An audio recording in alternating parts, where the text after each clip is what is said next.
ఈ విధంగా శుభ్రం చేసుకొని కడుక్కోవాలి.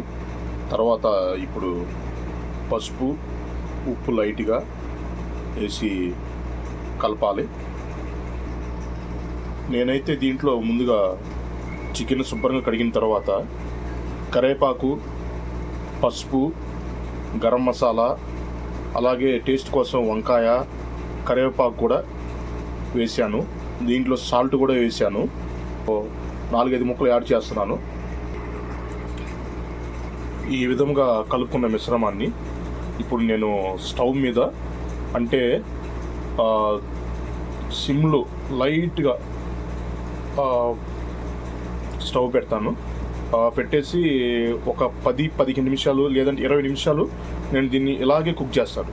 చూడండి, మీరు గమనించాల్సింది ఏంటంటే దీంట్లో నీళ్లు కూడా ఏమి యాడ్ చేయలేదు. ఈ దీంట్లో ఉన్న చికెన్లో ఉన్నటువంటి నీళ్ళే సిమ్లో పెడతాం వల్ల ఆటోమేటిక్గా ఉడికిపోద్ది. కరెక్ట్గా 15 నుంచి 20 నిమిషాలు మనము కుక్ చేసుకోవాలి. కరెక్ట్గా ఎంత సెగ మీద పెడుతున్నాను, ఇలా పెట్టేసాను. ఇప్పుడు పెట్టేసి దీని మీద నేను మూత పెట్టేస్తాను. ఇక్కడ చాలా తక్కువగా పెట్టుకోవాలి గ్యాస్. ఈ నీళ్ళలో పెట్టేస్తాను. అంటే మనం 5 నిమిషాలు ఒకసారి వచ్చి మూత ఓపెన్ చేసి చూసుకోవాలి ఎలా ఉడుకుతుంది అనేది. ఇది కరెక్ట్గా 20 నిమిషాల దాకా నేను ఇంత స్లిమ్లోనే పెట్టేసి దీన్ని కుక్ చేస్తాను. తర్వాత 5 నిమిషాల తర్వాత మూత తీసి చికెన్ చూసినప్పుడు చికెన్ కండిషన్ ఈ విధంగా ఉంది. దీన్ని ఒకసారి మనం కలుపుకొని,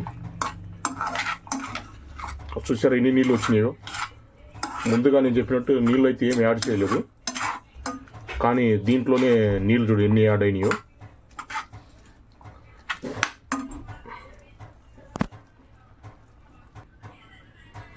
మరలా ఒక 10 నిమిషాల తర్వాత చూద్దాము. 10 నిమిషాల తర్వాత చూస్తున్నాను.